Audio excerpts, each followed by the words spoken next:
Hey everybody, this is Russ from Retro Game Core. Today we're going to do a starter guide for the AYN Odin. Now this is going to be a long video. I'm going to basically take you all the way through the entire process. So from the very beginning, when you first turn it on, all the way to the point of having all of your emulators completely configured, and then also a front end to make it all nice and pretty. Now, I'm going to go through the material as quickly as possible. Number one, I don't want it to be 5 hours long, but then also I have a full written guide on my website. And so you can actually just go to the guide on your Odin. It'll have all the links that I'll be discussing throughout the video. Now, honestly, this guide is very similar to other Android-based guides I've done before. After all, it's all kind of the same thing.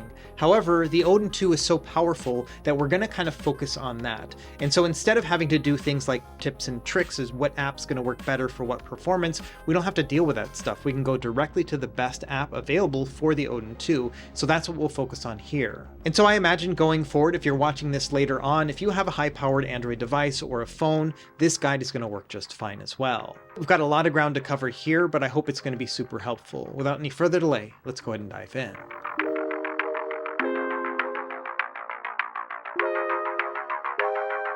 Okay, to start, let's talk about the roadmap we're going to use here in this guide. And we're going to do each of these steps in a particular order just to maximize our efficiency. Number one, we're going to set up the Android side of things. So basically what we're going to do here is configure a couple different settings tweaks, which will make the device behave more like a gaming console and less like a tablet. And then after that, we'll start installing our most important apps. That'll be mostly emulators and some streaming apps. And there's a good amount of these available directly in the Google Play Store. However, for some of these emulators, there actually are more updated versions available on the internet than what they have on Google. So the step after that is that we're going to find and sideload those optimized apps. Once we have all those installed, we're ready to load up a microSD card with all of our games and system files. And then after that, we will combine those two. So we will configure all of our emulators to know where to find the games. And then we'll also do some settings configurations as well as button mapping. And this by far is going to be the longest part of the entire guide, but I will have it timestamped by each individual system down below. After that's configured, we're going to set up a front end. This will be our user interface to allow us to navigate through our systems and then launch our games. And really that's about it. Once we have our front end set up, everything's going to be good to go. So let's go ahead and move into the first part of our process, which is to set up Android on the Odin itself. And when you initially turn it on, you'll be greeted with this screen right here. And this is a simple process. You're going to press the R1 shoulder button to tab through the different options. And so here you're going to choose your language and then connect it to your home internet. And same thing with your time zone. Now on the next tab, it's going to ask you what type of launcher you want. There is the AOSP one, which is basically just a very general Android front end. And then they have what they call the Odin launcher. Now for our part, we're going to use the regular Android interface and then add our own front end. But if you want to use the Odin launcher, that's always an option as well. Personally, I found that it just doesn't have as many features as what we can do ourselves. And finally, on the last tab, it's going to ask you what type of navigation you want to use. I would recommend using the gesture navigation. The 3-button navigation is going to put a bunch of buttons on your screen, but the thing with the Odin 2 is that it already has back and home physical buttons on it. So you're not going to need to see those buttons on the screen. Instead, I think the gestures are going to work better. Anyway, once that's done, we'll get our Odin home screen, which you can tell is exactly like an Android tablet. So let's go into these settings and start making some adjustments here just to improve our overall experience. Number one, first thing you want to do is scroll all the way down to the bottom, find the system section, and then within there, find the updater option. This will bring you into the AYN update menu. And from here, you can click on check update, and it is likely that there will be an update for your device. So just go ahead and follow the prompts and do the update. It'll take just a little bit to download it and quite a bit longer to actually install it. And of note, once it's done, it's going to ask you to reboot, but even then, go back into the system section and then check the update again, because chances are you may have to update more than one time.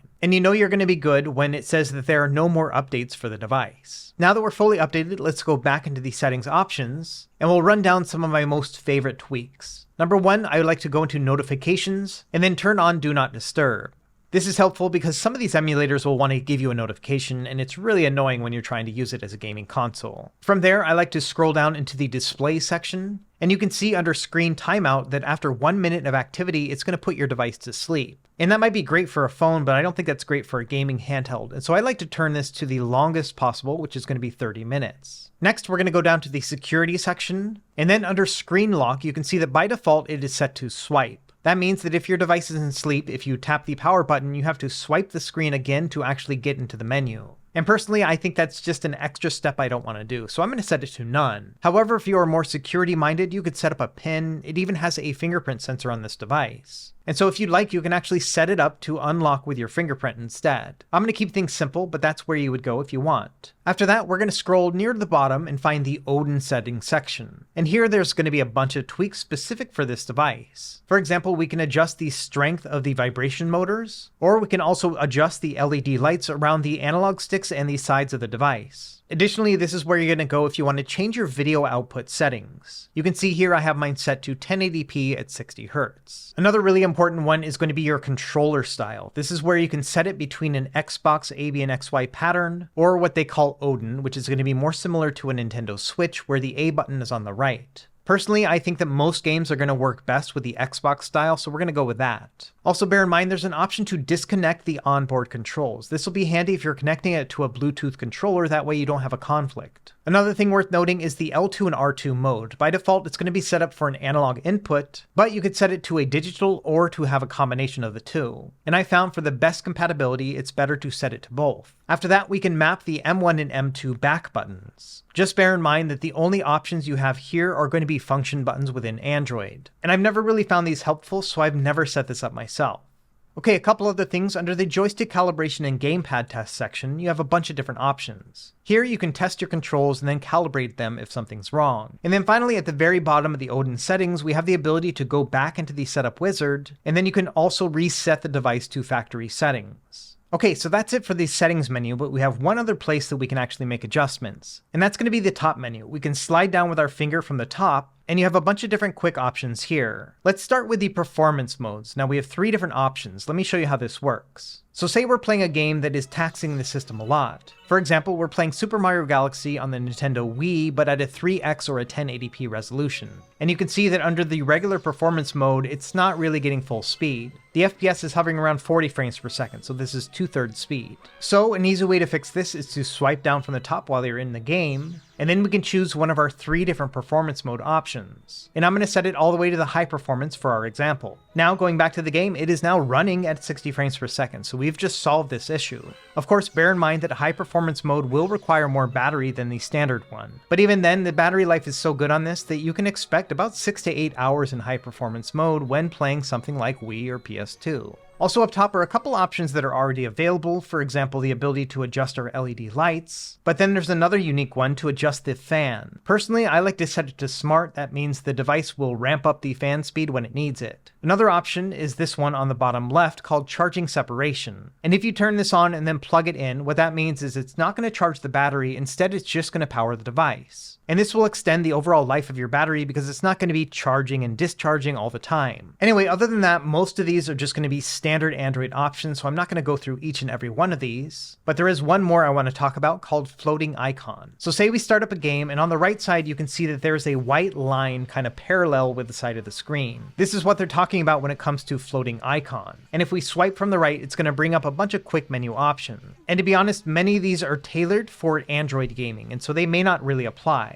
For example, this is where you would set up the touchscreen key adapter for games that don't have onboard controls. Now when it comes to emulation, there's probably only one option that I ever use, and it's this one called Speed Up. And this will close down all of the background processes and free up some RAM. But yeah, other than that, I don't really use a lot of these other options, but they are here if you do want to experiment with them. Now, if you click on the FPS button, it's actually going to do what they call floating FPS, and it's going to move the frames per second indicator over onto the screen itself, and you can move it wherever you'd like. However, bear in mind that this is not as accurate as the actual FPS indicator in most of the emulators. So again, this is one that I don't really use, and so I will often just turn this off. Anyway, if you don't want to use the floating icon at all, you can just swipe down from the top and then tap it and it'll go away. Now, one other thing I want to talk about with the top menu is that if we press this little pencil button on the bottom right, it'll give you the option to customize all of these tiles. So if there are any options you know you're never going to use, you can drag them away. In addition, there's a couple that are hidden that you might want, for example the ability to screen record, or you can also set it to an extra dim setting or make a couple color correction changes as well. Anyway, that's about it when it comes to setting up Android and just our general orientation with the interface. So now let's go ahead and start installing some apps. We're going to start with those that are available already on the Google Play Store. And this part is very similar to how it would be like setting up a new phone or a tablet. So we're going to go into the Play Store, you're going to sign in with your Google account, and then you'll use the Play Store interface to download new apps. So here are the ones that I recommend. We're going to start in alphabetical order here and work our way across. To start, we're going to talk about emulators, and the ones I recommend from the Google Play Store are those that are basically stable. That means they work really well and they don't get a ton of upgrades all the time, and so we don't have to worry about getting the latest and greatest. So we'll start with the DraStic emulator. This one is a Nintendo DS emulator and is easily the best one available.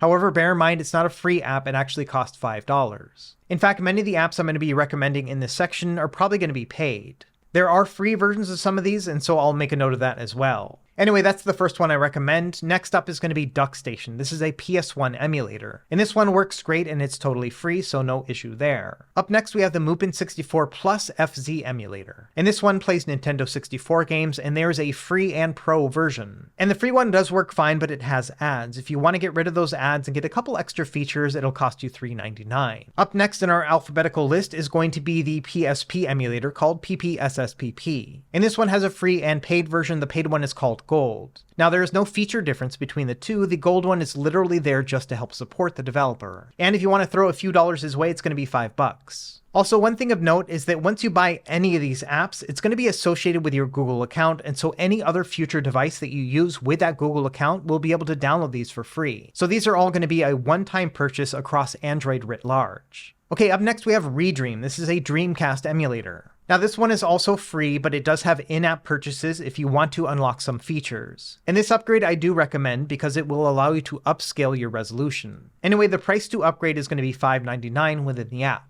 Okay, up next we have the Yabasanshiro 2 emulator. This is going to be for Sega Saturn. There's a free and pro version. And the free version has ads and the pro one doesn't. And the pro version will cost you $5.60. I know it looks like a weird number, but you have to remember this developer is in Japan, and so they probably have it set to a specific yen amount. Okay, and finally, our last emulator I recommend getting from the Play Store is going to be Yuzu. There are actually two versions of this. There's a free version and then another one called Early Access. And the Early Access one is $4.99, and I think it's well worth it. This one will have a lot more updates more frequently, and this is the one that I prefer using. Now, chances are you're not going to use the Odin just for emulation. You're probably going to use it for game streaming too. So let me go over a couple of my recommendations here. We'll start with Xbox. Number one, you could just use the Xbox app. This will allow you to use Remote Play to be able to play on your Xbox Series or Xbox One directly on your Odin. And this one, of course, is made by Microsoft and it's completely free. However, there is a third-party one called XBX Play. This one is not free, it costs $5.99. However, I found the connection to be a lot better than on the Microsoft app, and it also allows you to use the full 1080p resolution, unlike the other one, which does 720p. And then finally, on the official app, you cannot remote play Xbox 360 games, but you can on this one. So if all those features appeal to you, it might be worth the $5.99 for this app.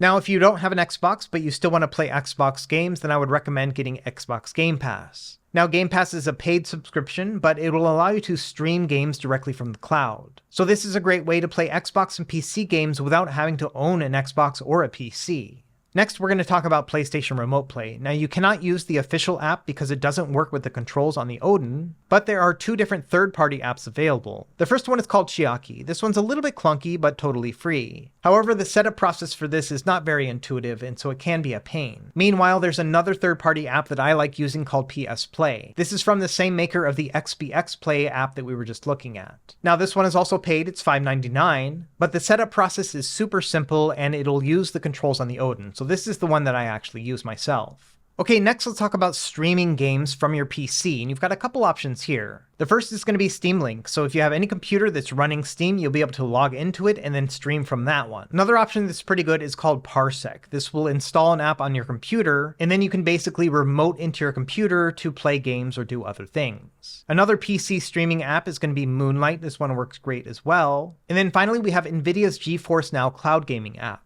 And this one's unique. It doesn't require you to have an actual PC. It will stream it from the cloud. Not only that, if you link it up with your Steam profile, you'll be able to stream your own Steam games. And this one has a free tier and then also other paid ones if you want to have like more time or faster head-of-line privileges. Okay, and the last set of apps that we're going to talk about here in the Play Store are going to be our front-end apps. The one we're mainly going to use in this video is called Daijisho. This is a free front end, and I'll show you how to configure this one at the end of this video. But of course, there are other options. I'm actually going to highlight one other one later in the video, which is called Beacon Game Launcher. This is a relatively new front-end app, but it's not free. It's $2.99, which I still think is pretty reasonable. And another front-end I think is really great is called the Reset Collection. This one is also not free, it's $4.99, but this one is constantly being updated. Okay, and before we move on, I have one other app I do recommend picking up. It's going to be the Google Files app.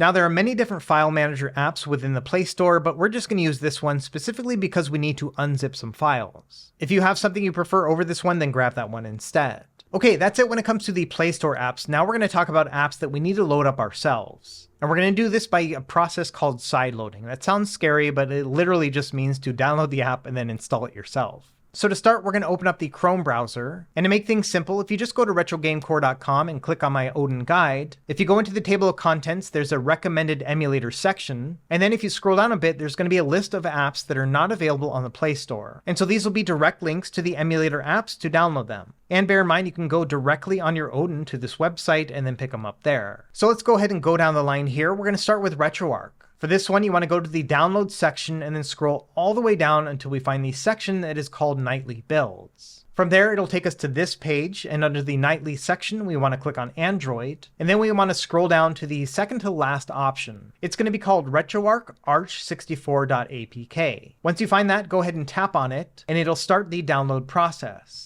Once the download's done, you can go into your downloads folder and then tap on it to start the installation. Now, the first time you tap on it, it's going to give you a warning. Go ahead and tap on Settings, and then under Install Unknown Apps, go ahead and toggle this on. It's going to ask, do you really want to do this? And you're going to press, yeah, man, I want to install it. And that's it. We've installed RetroArch, so you can tap on Done. Let's do the next one. This is going to be Dolphin for GameCube and Wii. On this one, we're going to go to the download page, and then there's the beta versions, but we want to scroll a little bit more down to the development versions. And these ones are updated multiple times a day. From here, just tap on that Android button and then let it download, and you can imagine we're just going to now install it. So that's super simple as well. Next up, we're going to do Citra for Nintendo 3DS. Again, we'll go to the download section, and then under the Google Play Store option, there's a manual download. From here, scroll down until you get to the Canary build section, and this is usually updated at least once a day. Now tap on the little Android guy and it'll start to download your file. Now if you remember, I recommended that you download the Google Files app in order to unzip certain files. And just so happens that the 3DS file is one of those zipped ones. So we're going to open up the Google File app, then go into Downloads, and then we're going to tap on this Citra zip file. It's going to ask, do you want to extract it? And then once it's done, it's going to ask if you want to delete that zip file. We're going to click yes.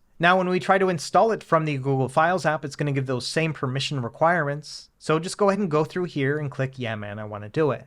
Okay, next up we're going to install Aether SX2, which is the PlayStation 2 emulator. Now, if we go to the Aether SX2 website, you can see that the app is no longer in development, but they do maintain an archive of their app. So we're going to click on that archive link, then go down to Android and then Alpha, and we're going to download this file, version 1.54248. Now, there's another version of this app called version 1.53668, and a lot of people think this one works better. Honestly, I've never really found a difference between the two, but I will have this one linked if you do want to check it out. And this one you can find on archive.org. And another emulator you can find on archive.org is called Skyline. And this is a Nintendo Switch emulator that stopped its development about 6 months ago. However, it still works pretty good with certain games, so we are going to download it just in case. And same thing here, we're going to go down to the Show All section, and then click on the All versions, and then you can see all the different versions of Skyline Edge. The very last release was called Skyline Edge 69, so that's what we're going to download. Alright, so the last emulator we're going to grab is Vita 3K. This is for the PlayStation Vita. Once you navigate to the website, you can go to the download section and then choose the Android releases. Either way, just download and install the latest APK. Okay, and the last thing we need to grab is something called the Adreno Tools drivers. These are going to be special drivers that work great with the Snapdragon 8 Gen 2, which is in the Odin 2. And you can find this at a GitHub page, and from there go into the most recent releases, and then you'll download it as a zip file. You do not need to unzip this one. Okay, so that's it when it comes to sideloading our apps. Now we're going to add our games and system or BIOS files. And the first thing you're going to need here is going to be a microSD card. Now you can basically use any size for this, but because the Odin 2 can play so many different systems, and many of those systems have large file sizes like PS2 and Nintendo Switch, I'm going to use a huge 512 gigabyte card, but you could use anything else, 128, 256, all that stuff. But I would recommend getting any size that fits according to your playstyle and your budget. Now another tool I recommend is going to be a USB card reader. And I recently just upgraded this one from Anchor. I think it cost maybe 20 bucks. This one has the ability to use both SD and microSD cards, but what I like about this one is that it has both USB-C and USB-A connections. And so no matter what I'm plugging into, a computer or the Odin itself, I'm going to have the connector right there. Anyway, all of these accessories will be linked in the written guide down below. Now the first thing I recommend doing is actually putting the microSD card directly into the Odin. Now if we swipe down from the top and then scroll up just a little bit, you'll see there's a notification for the SD card. It may ask you to reformat the card, and if you do, then do it in portable storage. For me, it didn't ask, it just asked how I want to open it. So I'm just going to open it up with the regular Files app, and now when we look at the card, you can see there's a bunch of different folders, alarms, Android, audiobooks, and so on. And these folders just get auto-populated when you plug it into an Android device. Either way, once we plugged it in and we're not getting any sort of errors with the card, let's go ahead and open up the side menu and then eject it. Now we're ready to plug it into our computer. Now looking at the folder system, you can see all the different folders that we just saw on the device. Next, we're going to make one additional folder and we're going to call it Games. And as you've probably guessed, this is where we're going to put our BIOS and games files. So within that games folder, go ahead and make a folder for all the different gaming systems that you want to play on the Odin 2. I know it's a little bit tedious to set all this up, but you only have to do it one time. Anyway, here's a look at all of the systems that I'm going to add to mine, and I'm sure I probably forgot one or two here and there. Now, if you're brand new to emulation, you might be wondering, where do I get these game files to actually put in here? And the thing is, the game and BIOS files are all copyrighted, so I'm not going to show you at all where to find them, so you're going to be on your own to populate these folders. That's just kind of how it goes. However, I will say that I did make a section within my written guide that will kind of help guide the way. For example, the BIOS files are usually one of the hardest things to figure out, and so in my guide, I've listed out the most common BIOS files you're going to need, and I've also put the names of them here, so a little bit of searching will help you find these files, but I'm not going to link them directly. Anyway, this section's going to be pretty short. You just want to drag over all of your game files from wherever you have them stored onto that microSD card. So as an example here, on the right side is going to be my computer files, and I'm going to go into the 3DS section and I have a list of my ROM library, and I'm going to pick out my favorite 3DS games and then drag them over into the 3DS folder on my microSD card. And that's really about it. It's just kind of a rinse and repeat section. Even though this section is kind of short in the video, it's probably going to be the longest one in your actual setup process. Anyway, once you've moved over all of those files and you're good to go, then it's time to eject the SD card and put it back into our device. And now we're ready for the fifth step in our process, which is going to be to configure the emulators. And like I mentioned, this is going to be the longest part of the video, but I will have each system timestamped down below. And so if you kind of want to take this one bite at a time, you can pick a certain system, set that one up, and then move on to the next one, and so on. If this is your first time setting up Android emulators, then it might take some time, but the more you practice, the easier it'll get. Anyway, let's go ahead and start with the most fundamental of all the different apps, and that one is RetroArch. This one's important because it has many different systems within one. All of your classic systems, Nintendo, Super Nintendo, all of that, will be played within RetroArch. So let's go ahead and open it up. It's going to ask a couple different permissions things. Go ahead and allow all of it. And then it'll take a moment to extract the base APK. Once that's done, we're going to change out the look and feel of the emulator. And to do that, we're going to go into the settings options, and then user interface, and then menu. And from here, we're going to change it from the default GUI to XMB. And now to switch the interface over, we just need to close out of the app and then open it back up. And this interface is very similar to what you remember probably from a PSP or a PlayStation 3. And I think it just works a lot better when it comes to tutorials. Okay, so first thing we want to do on the left main menu is we want to go down to Online Updater. And the first option will be Core Downloader. And within here, we want to download and install all the different cores or emulators for each of the systems we want to play. And as you can imagine, in my written guide, I have a full list of each of the ones that I recommend for most of the major systems. So I'm not going to bore you through actually downloading each of these, but I'll have that listed in my written guide. Anyway, once that's done, let's go down the line and download some other options here within the Online Updater. For example, I recommend updating everything starting with Update Core Info Files and below. So just go through each of these and click on them and it'll download and then extract it and you'll be good to go. Next, we're going to go over one tab to the Settings tab. And here we're going to make a bunch of changes. We're going to start with the Input section. Under RetroPad Binds, you'll find the Port 1 controls. And even though they're already automatically mapped, I recommend going in and manually mapping each one of these. This is going to ensure that every single game is going to work properly. So for each of these, go ahead and tap on them and then press the corresponding button. And again, it's a little bit tedious, but you only have to do this one time. After that, we're going to back out to the main Inputs menu. And then there's the section called Hotkeys. This is one of the most important. Now in my written guide, I'm going to have a bunch of different diagrams with my recommended controller configurations for certain systems. And what you're seeing right now is the listing for RetroArch. And these specifically are going to be for all the different hotkeys. And if you're not familiar with this option, essentially what you do is you set a hotkey enable button, which for us is going to be the select button. And then you can set up all the other hotkeys, and they're only going to work if you also press the hotkey enable button. So for example, to quit out of a game, you're going to hold on to select and then press the start button. And if you ever get confused about the RetroArch process, which honestly is pretty easy because it's very complex, I've actually made a full RetroArch starter guide, so I would recommend checking that out if you do have further questions. Anyway, back to the hotkeys, let's go ahead and set up a couple so you know what I'm talking about. Number 1, under hotkey enable, we're going to press the select button, and then for the others, we're going to go and press the corresponding button from the diagram. So for menu toggle, it's going to be the X button, and for quit, it's going to be the start button, and then so on and so forth. Fast forward toggle is going to be R2, and you're probably getting the hang of it right now. Either way, just consult the website and the diagram, and you should be good to go. Okay, and finally, once you've set up the hotkeys while we're still in the input menu, I recommend going down to the confirm quit option. And by default, you'll have to press select and start 2 times in order to quit. I personally don't like that. I like to press it just once. So I'm going to turn this option off. Okay, next we're going to go up to the user interface options. And within here under on-screen display, we're going to choose on-screen overlay. And by default on Android, RetroArch is going to show you a bunch of controls on your screen. And what I recommend doing is just turning this off, or you can also use this option, which says hide overlay when controller is connected. Personally, I don't use that one, I just turn the overlay off. Okay, next in the settings menu, we're going to go down to the saving section. And within here, there are 2 options I like to turn on, auto save state and auto load state. That means when you close out of RetroArch, it's going to save your game, and then when you start that game back up, it's going to go exactly where you were before. After that, we'll go into the achievement settings section. Here, you can add your username and password for retro achievements if you have that set up, but I do recommend turning off hardcore mode, which is going to be on by default. If you leave this on, it's going to disable cheats and rewind and save states. And then finally, under directory, we have one other change to make. We're going to go into the system BIOS section, and then we're going to tap on the parent directory option a couple times until we see our SD card. You'll know it's the SD card by a combination of letters and numbers. After you tap on that, you'll find your games folder, then go into your BIOS folder. Now select use this directory so RetroArch knows where to look for your BIOS files. And that's a real quick down and dirty way of configuring RetroArch for the Odin 2. We'll go into the main menu, configuration file, save current configuration, and then quit out of RetroArch.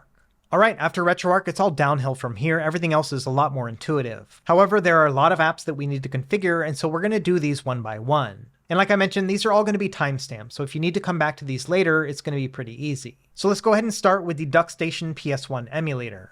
And the setup for this one is probably one of the easiest. When you first start it up, it'll give you a couple tabs to go through, and under the settings tab, I recommend changing the resolution scale to a 5x resolution. Additionally, if you want to try out widescreen hacks with PS1 games, you can do that. Personally, I don't really like that. But if you are going to use upscaling, then I'd recommend turning on the PGXP geometry correction. Okay, after that, we need to point the app to our BIOS files. So we're going to tap on the Import BIOS option, which will take us to our File Explorer. And next we'll go into our SD card and into the Games folder, and then into our BIOS folder. And these right here are the PS1 BIOS files that I'm using, so I'm going to select those. And again, the names of each of these BIOS files will be found in my written guide. Anyway, once we select it, it's going to say that it's been imported. And so I'm going to pick my region, which is going to be the United States. And then I'm going to choose my BIOS file. After that, we need to select our game directory. So we'll tap on the plus button, then go into our games folder, then our PS1 folder, and then select use this folder. And if all goes well, you should now have all of your games and your BIOS files loaded up.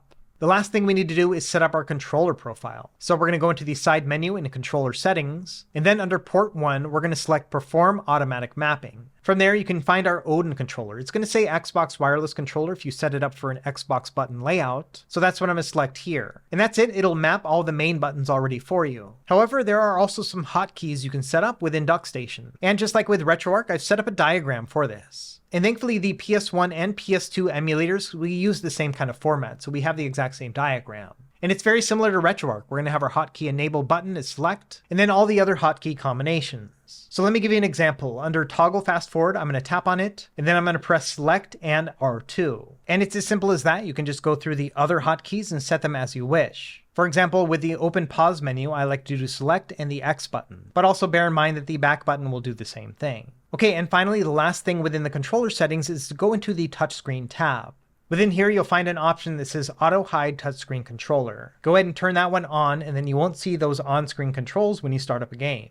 And that's really about it for DuckStation. So if we go back to the games list, I can tap on a game, it's going to start up, I can press select and fast forward, it'll go into fast forward, and yeah, we are now good to go. Okay, next up we're going to do the Mupen64 Plus emulator for Nintendo 64. Same thing here, when you start it up, it's going to ask for a couple permissions. And then first thing we want to press that plus button on the bottom right, and then choose select folder, and then navigate through our games card in order to find our games folder, Nintendo 64 folder, and then our games. And this is going to be the same process for each of these emulators, which is why I'm kind of breezing through it. Anyway, for this one, it's going to scan and scrape all of your games, and there we go. Now there are a couple settings I do recommend changing. So we'll go into the side menu and then settings, and then under display, we're going to change the rendered resolution. And this we're going to upscale to a 1080p. And then also if you prefer to see your frames per second, you can go into frame rate and then choose which corner you want it to show. Now thankfully this app is pretty well pre-configured, so we don't have to do a lot of other changes, but I do recommend setting up the controller. So for this, we're going to go into Profiles, then Controller, and then tap on the New button up top. Here we need to name it whatever we want. I'm going to call mine Odin 2, and then you'll see a list of all the buttons so that you can map them. Now, just like with the others, I do have a diagram for the Nintendo 64, and I think some of this is going to be intuitive if you look at the Nintendo 64 controller on the top right compared to the Odin 2 and the buttons I've chosen. Of note is going to be the Z button. I actually have that mapped to 3 different sections. I like to use this with L2, R2, and one of the face buttons as well. And that's because the Z button did a lot of different functions depending on the games you were playing on the Nintendo 64. And this just gives you a lot of room to work with, so depending on what's most comfortable, you can use that. Other than that, the other thing worth noting is that the C buttons are going to be mapped to the right analog stick. Okay, and so you can go through here and map all of those buttons. Like I mentioned with the Z button, you can map it 3 different times. And that's really about it. Now, once you're done, you will see that the Odin 2 is a controller profile, and now we need to set this as our default profile. And so we're going to go back to the profile section within the sidebar, and then tap on Select Profile. From there, find the Controller 1 profile, and then change it to Odin 2. You can also change out your emulation profile, but I found that the default one, called Glide 64 Accurate, actually works really well. But if you do run into any game that doesn't run perfectly, this is what I would recommend changing up. And so yeah, there we go. We have now set up Nintendo 64. Let's move on to the next one. And we're going to move over to Sega Saturn with the Yabasanshiro 2 emulator. When you first start it up, it's going to ask if you want to sign in to an online profile. I always choose no. And then we'll go into the settings and tap on Select Game Directory. Here I like to delete the ones that are already there and then add our own. And as you can imagine, we're going to navigate to our microSD card and the games folder and then Sega Saturn. Next, while we're in the settings, there's a couple other things I recommend changing. For example, you can turn on frames per second if you'd like. Additionally, there's a rendering resolution option, and by default it's going to be native, which is going to be 1080p with this screen. But if you'd like to have something a little bit more chunky, you can go to original or 2x. Finally, under Player 1 Input Device, we're going to select Choose, and then we're going to select our Xbox wireless controller. Then after that, we need to map the buttons, and just as a quick refresher, here is the diagram. Now this one's unique. If you think about the 6-button layout of the Sega Saturn controller on the top right, we're going to map it as close as we can to that experience. So for the ABC buttons, we're going to map them in a row, as you can see on the Odin 2. And then for X, Y, Z, we're going to map them to the top. So X is going to be L1, then Y is going to be the top button, and then Z will be R1. I know it's a little bit odd to kind of have a button layout like this, but it's the way that I'm able to make my brain work. And then of course you can see the menu button is going to be mapped to the select button for me. Anyway, from here you can select Edit Key Map and then plug in all of these controls. And that's it. Once you back out of the settings, you should see a listing of all of your games that you have loaded up, and then you can select them to run. And so here's a look at Virtua Fighter 2 with that upscaled 1080p resolution. Personally, I think it looks a little bit weird to have them so sharp and crisp, and so I generally will just play this at the original kind of chunky resolution. Okay, next let's move over to Sega Dreamcast with the Redream emulator. Now like I mentioned before, this is a free app, but you can upgrade it in-app. And because I've already paid for that many years ago, I can just tap on the upgrade to premium, and then it's going to check my Google account and verify that I've purchased it already. And now we're good to go. I've unlocked it yet again. Okay, first thing we want to go into the library section and select Add Directory, and then we'll navigate to our Dreamcast folder and then select Use this folder. Now if we go into the Games tab, you can see that all of my Dreamcast games are now showing up. Next, let's go ahead and map our controls, and this is super easy. We're going to go into Input, and then under Port A, we're going to change the input device to the Xbox wireless controller. Now for the most part, all of these buttons will be mapped correctly right then and there. However, I do like to make a couple changes to the shortcuts. For example, the turbo or fast forward button, I like to map this one to the R3 button, and so I'm just going to go in and change that. In addition, for the exit emulator button, I like to use L3. Just note that when you map that, it'll often exit the emulator at the same time. If you go back into Redream, you can see that it's all mapped correctly. Next, we'll go into the Video tab, and here we can upscale the resolution. Now, there isn't a great resolution that's going to fill out a full 1080p. Instead, you'll see options for both 960p and then 1440p. And because the Odin 2 is so powerful, we're just going to go with 1440p, even though it is more pixels than we actually need. Also, while we're here, you can also turn on the frame rate counter if you'd like. And really, that's about it when it comes to the settings. Let's go ahead and start up a game. Now, first thing you may see is that the game is going to run in a 4:3 aspect ratio. But many of these games have widescreen cheats. So let's press the back button to get into the quick menu, and then under Edit Cheats, you can see there's a widescreen option. Let's turn that on and then select Restart Game, and now when we go back into the game, you can see it's filling out the full screen. Now here within the menus, it's actually kind of blowing it out and making it stretched, but when we get into the actual game, you can see that everything is working correctly. We're getting a full widescreen perspective, and Sonic is not being squished in any way. So we're good to go with Sega Dreamcast. Let's move on now to PSP. And this one's also pretty easy as well. When you first start it up, it's going to ask you to choose a PSP folder. This is where it's going to store your settings and other configurations. So here we're actually just going to go into the PSP folder and create it there. Next, we're going to go into the main menu. We're going to tap on the SD card icon and then navigate to our PSP folder under Games and PSP.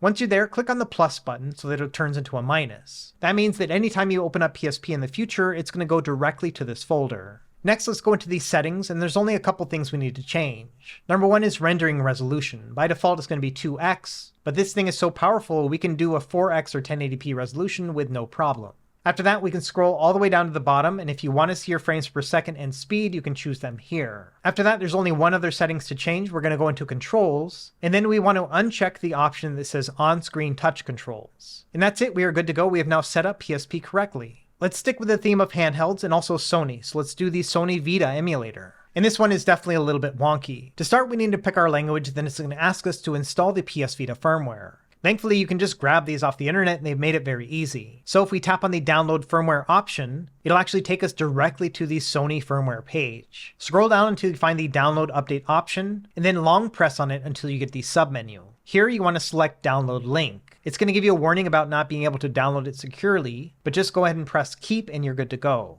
Next, press the back button to go back to the emulator, and we're going to do the same thing with the download font package. And this one will start the download process automatically. Once these are both downloaded, now we want to select Install Firmware File in the emulator. I usually start with the PS Vita firmware file, which will be the bottom one, and when it's done, it's going to say that you don't have the font installed yet. So after that's done, we're going to go back and select Install Firmware File, and now we're going to pick our font package. And you'll know you're good to go when it has a V next to the installed option here within the screen. Next, we can tap through the different options. We don't really have to change anything here. And when you first start it up, it's going to give you a welcome screen, and we can close that out and it'll give us an option to create a user. Once you've gone through and created whatever user you would like, you'll now be greeted with a PS Vita front page. If we tap on this, we'll now see a listing of the apps that we can enter. Now, before we start installing games, let's make one configuration change, and that'll be under the configuration tab here at the top. And there's not a lot you can actually change here, but I would go into the GPU settings, and then under Add Custom Driver, this is where we're going to choose those custom turnip drivers that we downloaded previously. So just go ahead and navigate to your downloads folder and then find the turnip drivers. And once you've selected them, go into the menu and then select them again. From here, you can press Save and then Close, and then I recommend exiting out of the app and then opening it again. Now, back in the main menu, we can start to install our files. Now, my Vita files are within a zip file format. So I'm going to select Install Zip, and then I'm going to go to my Vita folder, and then I'm going to choose one of these games. We're going to pick Adventure Time because it's a small file size, and so the installation won't take a long time. And then after you're done, you'll see the game within your apps list. And that's it. You can go ahead and click on it, and then press Start, and you can jump into the game. Just bear in mind, you'll have to do this for every single PS Vita game that you want to install, and this is a very experimental emulator, and so many games are not going to run very well. Okay, sticking with the theme of handhelds, we're now going to move over to Nintendo. We'll start with DraStic, the Nintendo DS emulator. When you first set it up, it's going to give you a couple prompts. I would usually just confirm all of these except for installing a desktop app. Now we're going to go into Change Options. Under the video settings, I like to go into Frame Skip and turn this off. And then also I like to scroll down a little bit to High Resolution 3D Rendering and turn this on. This will double the resolution of the games. Next, we're going to go into External Controller, and then select Key Mapping and select No Mapping. From there, you can go into Map Control, and then it'll ask you to map all your buttons. I'm not going to make a diagram for this because it completely corresponds to the buttons on the Odin itself. So this is going to be a very intuitive setup. After that, we want to go into Map Special. And there are a couple ones that I do like to map here. For example, Screen Swap, I like to set to L1, and then fast forward to R3. For all the other ones, if you don't want to use them, then you can just select Skip. But I do like for Half Screen Swap to set this to R1. And really that's about it for DraStic. Other than disable map keys and overlay, you want to turn this on. We're good to go. We can now go back to the main menu, select Load New Game, and then navigate to our Nintendo DS folder. Once you click on it, you should now see all of your games and you can boot them right up.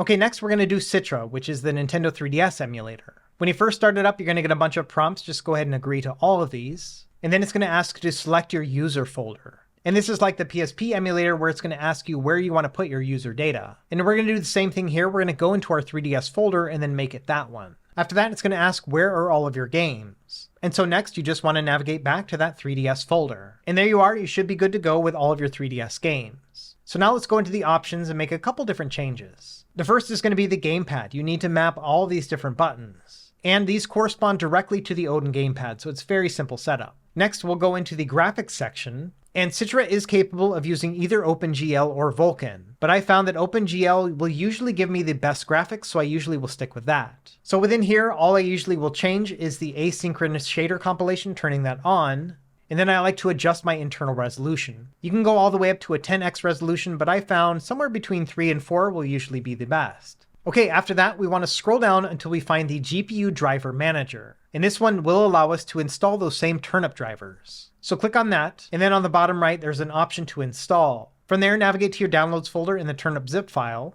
and then you will see it as the option under GPU Driver Manager. So that's it for the settings. Let's go ahead and start up a game. And first thing you're going to notice is that we have on-screen controls. Now this you have to actually turn off within the submenu. So we're going to press the back button, and then under Overlay Options, we're going to uncheck the box that says Show Overlay. Also, if you want to see the frames per second, you can turn that one on. Also within here, you can change out your screen layout. I personally like the default one, but if you want two of equal size, you can do side by side. And that's really about it. Now, when it comes to Nintendo 3DS, the longer you play a game, the more shaders will compile, which will make it a lot smoother of a process. So if you first start up a game and it's a little bit laggy, I would just recommend playing it for a few more minutes. Okay, I think we are now ready for the big guns. We're going to start with Dolphin for GameCube and Nintendo Wii. So once you open that up, you're going to have a couple things to confirm, and now we want to add our games. Same process here, we're going to navigate to our SD card, then the GameCube folder, and then select Use this folder. And we're going to take this one byte at a time, so we'll fully set up GameCube, and then we will set up Wii after that. So first thing we want to do is go into the Settings option, and then under Config and General, there are a couple things I change here. Number one, I turn on Enable Cheats, and then I change my fallback region to NTSCU, and then finally at the bottom, I also enable save states. Next, under Configuration, we want to go into the Interface option, and under Use Panic Handlers, we want to turn this off. If you leave this on, it's going to crash with certain games like Paper Mario. And that's it for the Config section. So we're going to go back to the main settings, and now we'll go into Graphics settings. Under here, we can choose between OpenGL and Vulkan. I found that most games run the best with OpenGL, so we're going to leave that as our default. Now, under Shader Compilation mode, I like to change this to Hybrid, and then I also like to compile my shaders before starting the game. Next on the bottom, we have a bunch of different other options. We'll start with enhancements, and under internal resolution, I like to change this to a 3x. And then finally at the bottom here, there's the option to turn on widescreen hack.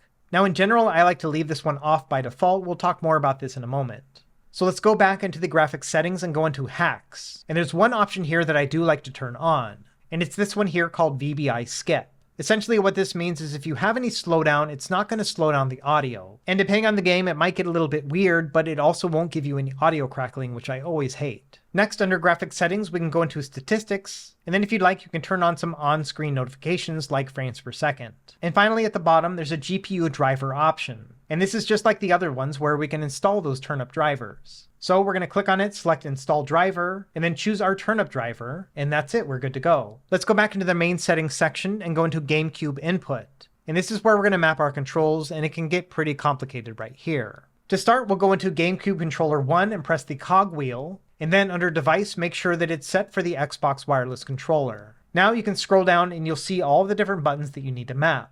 So let's take a look at my diagram and see what buttons I chose and why. And the most important thing is to look at the A, B, and XY layout on the original GameCube controller. Now obviously we can't make a setup where the A button is in the center like that, but I have found that putting the A button on the bottom and then the B button on the left seems to make the most sense. On top of that, I like to use the analog triggers with L2 and R2, and then the Z button is going to be R1. Now things will get tricky when you get to the trigger section, because there's multiple options. But essentially all you want to do is just press L2 and R2 for each of these. So for both L and L analog, you want to press L2. And of course, same thing with the R2 button. Okay, so really that's it when it comes to the default settings for Nintendo GameCube. However, one thing to note is you can do per game configurations with this app. To do that, you want to pick a game and then long press on it, and now you have specific settings that you can set for that game alone.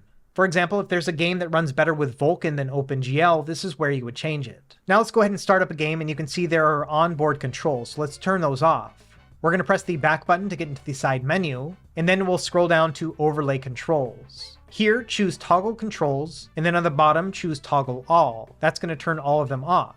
And there we are now good to go. However, as you're playing the game, you might be thinking to yourself, I wonder if this can be played in widescreen. And it just so happens that Mario Kart Double Dash can. And this is where we're going to set up a per game configuration with the widescreen hack. So back in the main menu, we're going to long press on Mario Kart, and then select Edit Game Settings. Now we'll go into Graphics Settings, and then scroll down to Enhancements, and then scroll down there until we get to Widescreen Hack. We're going to turn that one on and then go back into the graphics settings section. And then at the top, you'll see aspect ratio. For this, we need to set it to 4:16:9. And that's it. We can now back out, and we've made a per game configuration change for Mario Kart Double Dash. And now when we open up that game, yes, we have a widescreen hack that works perfectly. Now, not every single game is going to work with widescreen hacks on GameCube. In fact, for the most part, I prefer to play them in 4:3, and then every once in a while there will be a good one like this. But there are also some games that natively supported 16:9. And F-Zero GX is a great example. For this one, we don't have to do anything within Dolphin, we do it within the game settings. So we'll go into Options, then Screen Mode, and then change it to widescreen. From there, we can save our changes, and now natively it's going to run in 16:9. And there's not a lot of games that will do this, but this one does, and same thing with Soul Calibur 2. Okay, so that's it for Nintendo GameCube. Let's now move over to Nintendo Wii. And thankfully, a lot of these configurations are going to be the same other than the inputs. Let's start by adding our Wii game. So we're going to go into the Wii tab, and then same process here. We're going to navigate to our Wii folder and then select it. And there we go. We are now seeing our 4 Wii games. Now let's go into Settings and then Wii Input. And then under Wii Remote 1, we'll click on the cog tile. Now this will have a couple different options, starting with the Wii Remote. And now's a good time to bring up our diagram. Now this one is kind of tricky and unintuitive, so I'll walk you through it. Number one, most important thing is to think about the Wiimote and the nunchuck themselves, and how each of those buttons were laid out. So if we look at the A and B on the Wiimote, the A is going to be that top confirm button, and then the B is our trigger button underneath. So for these, I like to set the A as the face button bottom, and then B as the one to the left. Then also remember that we have the 1 and 2 buttons further down the Wiimote. For these, I like to use them as the top and the rightmost buttons. On top of that, we will configure the IR sensor within the movement to be the right analog stick. Now on the left side, we need to think about the nunchuck, because that's what you usually would hold with your left hand. And so for this, I made the C button the L1, then the Z button the L2, and then our nunchuck movement will be the left analog stick. However, depending on how you're playing, you may prefer to have the C and Z buttons be on the right side instead, so you can always swap them over if you'd like. The final thing that I always like to set up is going to be a motion of shake. And this will be under the X, Y, and Z axes for both the Wiimote and the nunchuck.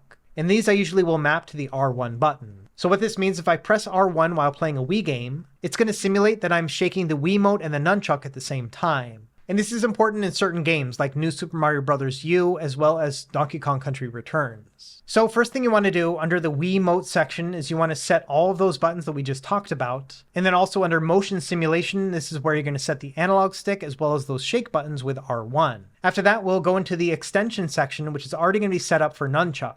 And here we want to set all of our left controls, so C and Z buttons, and same thing with the left analog stick. Also within here, you can map all of the shake functions to the R1 button again. And that's really it when it comes to setting up the Wiimote and nunchuck. It's all about looking at the diagram and configuring the buttons to correspond to it. Now once we're done, we want to set up a profile specifically for this one setup. So under the main controls section, we're going to go into Profiles, and then tap on the disk icon. It's going to ask us to name that new profile, and I'm going to call it Wiimote with nunchuck. Now after that, we can set up a couple other profiles. And the easiest one is going to be just the Wiimote itself without a nunchuck. So we'll click on Extension and then select None. Now we'll go back up to that profile section and then press the save icon again, and we're going to set it to Wiimote only. And finally, one other configuration I recommend setting up is going back to the extension and now selecting the classic controller.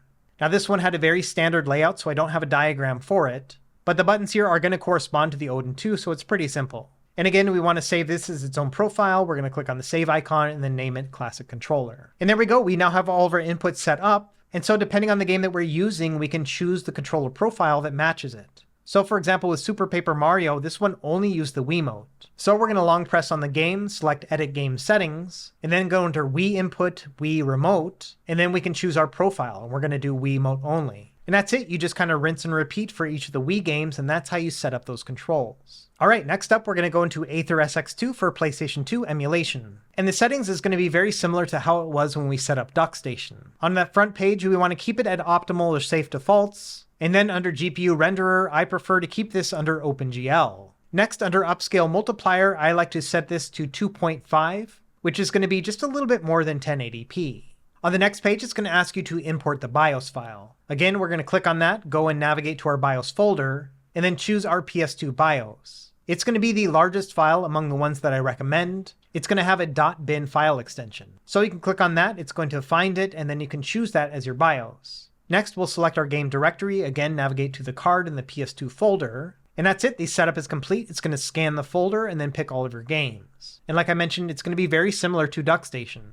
So first, we'll go into the app settings and make a couple changes. Number one is the fast boot option. If you'd like to see the PS2 boot logo, you can turn that off. However, just bear in mind, if you try to play a game that isn't from the same region as your BIOS, it's not going to work. So I recommend keeping this one on for fast boot. Now further down, you can see the on-screen display option. So if you want to see the frames per second, this is where you will enable it. And now let's move over to the system tab. If you ever have to do any sort of underclocking because of performance issues, this is where you would do it. But I honestly think you're probably never going to need this because the Odin 2 is so powerful. However, at the bottom of the system option, there's a turbo speed, and I prefer to change this from 200% to 300%. This means our fast forward is going to work even faster. Now under graphics options, scroll down until you find the widescreen patches, and then same thing with the interlacing patches. I like to turn both of these two on. And that's really about it. Under the settings, we can go all the way over to the achievement section, and here we can enable retro achievements and then also sign in. Next, we're going to set up our controls. So we'll go back into the side menu and then select controller settings. And then under controller port 1, we'll do automatic mapping and then Xbox wireless controller. And then also go over to the touchscreen tab and make sure you turn on the one that says hide with external controller.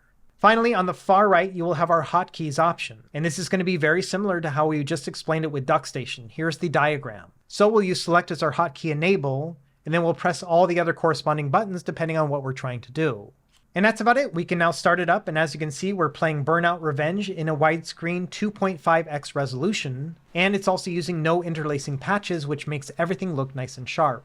So it's a really great gaming experience here on PS2. Now, one thing of note about Aether SX2 is that it's an older version of the app. And what happened is the newer version on the Play Store option is owned by a different developer. And that one has ads and a bunch of other regressions within the emulator. So what we want to do is prevent it from updating. Let me show you how to do that. We're going to click on Google Play front page and then our account icon, and then scroll down until you find the section that says Settings. Within here, go into Network Preferences and then Auto Update Apps. And for this, I recommend changing it to Don't Auto Update Apps. Now, if you go into your Manage Apps section within the Play Store, if you look at our details, we can see that Aether SX2 update is there, but it won't update unless we choose to update. Now, this does mean you'll have to manually update all of your other apps within the Play Store, but at the very least, it'll keep the Aether SX2 without being touched. And there are also other options like Neether SX2, which is an alternative version of this, and I'll have links to that in my written guide. That's a bit of a more advanced feature.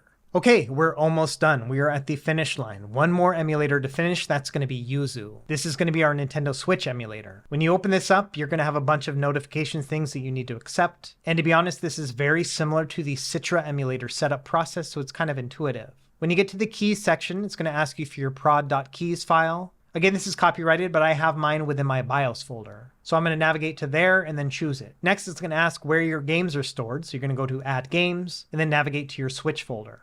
And there we go, we now have all of our games loaded up. Let's go into the settings and make a couple key changes. First, we'll go into Advanced Settings, and then under System, you have the option of changing between docked or handheld mode. By default, it's going to be handheld mode, which will perform the best, but there will be some games that'll work in docked mode if you want to try it. And really, that's about it within the advanced settings. There's not a lot you want to change here. However, under GPU Driver Manager, here we can load up our custom turnip drivers. So we'll click on Install and then find that zip file. And so now that'll be our default GPU driver. And once we have that loaded up, we can go back into advanced settings and go into graphics. And here there are a couple things we want to change now that we have the driver loaded. If we scroll down, there are two options. The first is to force maximum clocks, and the other is to use asynchronous shaders. For both of these, I like to turn them on. It's going to maximize the performance when playing some of those harder Switch games. Another section worth noting is the Manage Yuzu Data section. And here you can do all sorts of things. You can install specific firmware, and you can also install game updates and DLC, or you can import save games if you have them from like a desktop version of Yuzu. Anyway, those are more advanced topics, so let's actually get into the game. And when we start up a game, you're going to see that there are on-screen controls. So this is easy to get rid of. We're going to press the back button on the Odin, and then under overlay options, we can turn on our frames per second, and then also we can choose toggle controls. Here we're going to select toggle all and then press OK, and now all the on-screen controls are off. However, one thing to note is the button mapping is automatic with this app. And if you use the Xbox controller profile like me, the A, B, and XY buttons are going to be swapped. And unfortunately, there is no easy way to swap between the two. So here's what I do. I swipe up with my finger from the bottom, which is going to put the Yuzu emulator in picture-in-picture mode. From there, I navigate over to my settings, and then I navigate to Odin settings, and then scroll down until I find the controller style. And here I change it from Xbox to Odin. Now when I jump back into the game, everything is going to work properly. So as long as you keep playing Nintendo Switch games, they will all work fine, but you'll have to swap it back to Xbox when you're ready to play something else. I'm really hoping that AYN will make this a quick toggle within the top menu at some point. Anyway, the last note I want to make about Yuzu is that this one is like Citra. By that I mean that as you play a game, you're going to get some stutters in the beginning, but the longer you play, the better it'll get. So for example, with Super Mario Wonder, in the beginning of this stage, I was getting maybe 30-40 frames per second. It was definitely getting some stutters. However, after playing it for a couple minutes, I was getting a pretty solid 60 frames per second. So that's just something to bear in mind, that as you're playing Nintendo Switch, you will have some of that shader compilation. Okay, congratulations, we have now made it through the longest and hardest part of this whole setup guide. In fact, when I was recording this, I thought it was so long that I had considered making a second video to kind of break it off. However, I thought that would be a little bit too confusing, so we're just going to have one really long video. Anyway, let's move on to the last step of the process, which is to set up a front end. This is going to be the user experience that's going to bring it all together. And like I mentioned previously, we're going to use the Daijisho app. Not only does it work well, but it's completely free. Once you open it up, it's going to ask you to download platforms. Essentially here, you're just going to identify all of the different systems you want to play within Daijisho. So obviously this will be a matter of choice to pick whatever system you want to play. Just bear in mind that for each system you choose, it needs to either have an emulator or it needs to have the emulator core downloaded within RetroArch. Anyway, once that's all set up, you can now tab through by pressing L1 and R1, and you should be able to see all the different systems. Now, nothing's loaded up just yet, but let's go ahead and make it a little bit prettier. So we're going to go over to the settings section, and you can see up top we have access to our Android settings. Everything underneath that is going to be Daijisho settings. So let's go into the appearance section, and then under Download Platform Wallpapers Pack, you can choose different themes to download and play with Daijisho. One of my favorites is called Pop. That's the one that I showed in the intro of this video. So we're going to choose that and select Download Pack and then Confirm. Once that's done, if we go back to the Platforms tab, you can now see we have this really nice design right here. But it's not quite perfect. I think it's just a little bit too bright. So let's go back into Appearance, and then under Dark Theme, we're going to change it from Follow System to Dark. And yeah, I think this looks a lot better on the Platforms tab. Everything looks a little bit sharper and clearer. Next, let's go down to the navigation section. To start, I want to change our home page. By default, it's going to go to the Widgets tab. But because we're using this mostly for emulation, I prefer to make the homepage platforms. Now also we want to set up our hotkeys. This is going to allow us to tab between the different tabs and the systems. So under tabs hotkeys, I like to use L2 and R2, and then by pressing those, it'll go through the different tabs up top. Now under the switching hotkeys, I change those to L1 and R1. This means that when you get to a specific tab like platforms, when you press L1 and R1, it's going to tab through the different platforms. So that's a very quick way of setting up Daijisho in terms of navigation and appearance. Now I'm going to show you how to add our emulators. We'll start with Game Boy Advance because this one has a couple hiccups I want to walk you through. Now first things first, we need to point it to our games folder. So we're going to click on Paths and then Add More, and then you guessed it, we're going to navigate through to the Games folder and then Game Boy Advance and then select Use this folder. Once that's done, I'm going to press the Sync button. That's going to scrub through all the different games and then also download all their box art. This will take a couple minutes depending on the size of your library. Once it's done, we can go into the library and you can see here that we have a listing of all of our games. So let's go ahead and start one up. And the first thing you'll see when starting up any RetroArch game is this Killing Package Processes pop-up. So I'm going to show you how to get rid of this. We're going to go back to the Settings tab, and then under Library, we're going to scroll down until we find the Disable Players Warnings. After you turn this on, you won't see that warning anymore. So now let's go back to that game and start it up. And chances are you're probably just going to see a black screen. And that's because by default, Daijisho is trying to start a certain RetroArch core, but it's not the one I downloaded. If you look at my written guide, I recommend the MGBA emulator core. So just go ahead and press the back button a couple times. It's going to ask you to kill the app. And now we'll go back to the front Game Boy Advance page and then click on the pencil icon on the bottom right. Now scroll down until you find the player settings. And you can see here the default core that they chose is VBA Next. We're going to click on the arrow and then scroll down to around the 62 number. That's going to be where all the Game Boy Advance games are. And if you look, number 61 is RetroArch 64-bit and the MGBA core. That's the one we need. So we're going to change it to that one and then select Save on the bottom right. Now, if we go back into the library and choose our game, yeah, the game pops right up. So that's all you have to do, and you only have to do it that one time for Game Boy Advance. Let's try another system that's going to be a little bit easier. We'll start with Nintendo GameCube. Same process here. We're going to click on Paths, and then navigate to our SD card in the GameCube folder, then use this folder. After that, we'll press the Sync button. It's going to scrub and then scrape all of our box art. And once that's done, we can go into the library and then choose a game. And then when we click on it, by default, it's going to use the Dolphin emulator that we already set up. And just like that, we're now playing Mario Golf. So no extra configuration needed there. Let's try another one with Nintendo 64. We're going to go on Paths, then Add More, then Games, and then Nintendo 64, and then use this folder. After we're done syncing it so that all of the games are scrubbed and scraped, we can go into Library and then choose our game. And thankfully, by default, this one will also choose the Mupen64 emulator by default. So all that previous configuration that we did is now working within Daijisho. And that's it. You basically just want to go through and do that for all of your different systems. Now, some of these are not going to work perfectly. We'll start with Nintendo 3DS. If we set this up just like how we did with all the other ones, when we click on a game, it's going to give us an error message. And I suspect this is because we're not using the regular Play Store version of Citra, but instead the one from their website. And so it's kind of a give or take in the fact that we have the most updated version of the app, but then also it's not going to work in Daijisho. So we'll have to go into the Citra emulator to actually start it up. And that is kind of a bummer. And it'll also be a similar story with Sega Saturn. By default, it's going to try to use the standalone Yabasanshiro emulator, and unfortunately that is currently not working with Daijisho. However, if we go into the settings within Saturn, and then we change the default player from the standalone emulator to something else, for example the RetroArch core of Yabasanshiro, now when we try to start up a game, it will actually run.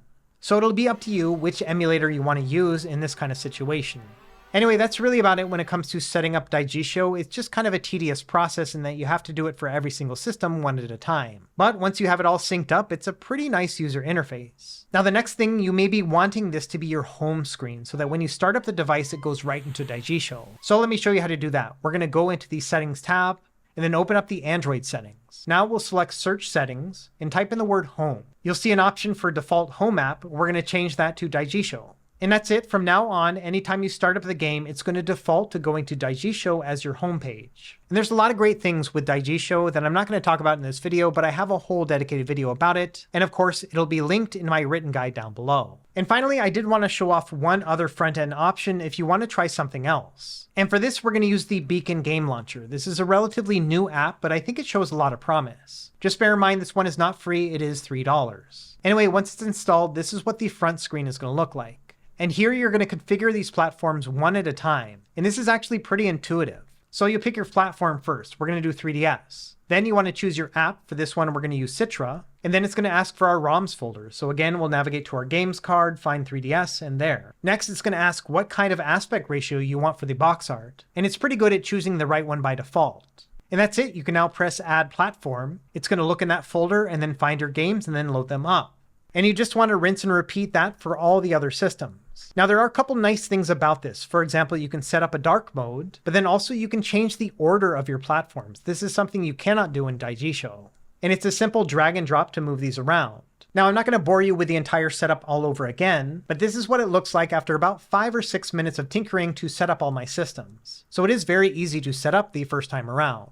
And you've also got a couple different navigation interfaces. In addition to this gallery style view, you can also use a list one, which will show them kind of like Daijisho, and there's also a grid display as well. So depending on what you like to see, this might be pretty nice. And one thing of note is that some of these emulators work better in Beacon than they do in Daijisho, and vice versa. So for example, with 3DS, previously we couldn't open it at all within Daijisho. However, within Beacon, it will at least take you to the front Citra page. So that is a little bit more intuitive, but not perfect. However, on the flip side, if we try to open up a GameCube or a Wii game, it's not going to open up the actual game. Instead, it'll just take you to the Dolphin interface. So it's kind of a mix and match where some will play better on one than the other. And I think it's a good example of the fact that none of these are perfect, but some are very good. Anyway, that's about it for this video. I'm going to keep updating the written guide as time marches on. So if any new apps or different settings come out, then be sure to check out that written guide link down below. I hope this was really helpful because it was a ton of work to put together, and if you have any questions, let me know in the comments down below. In fact, I think this might be the longest retro game core video of all time. As always, thank you for watching, and be sure to like and subscribe if you found this helpful, and we will see you next time. Happy gaming.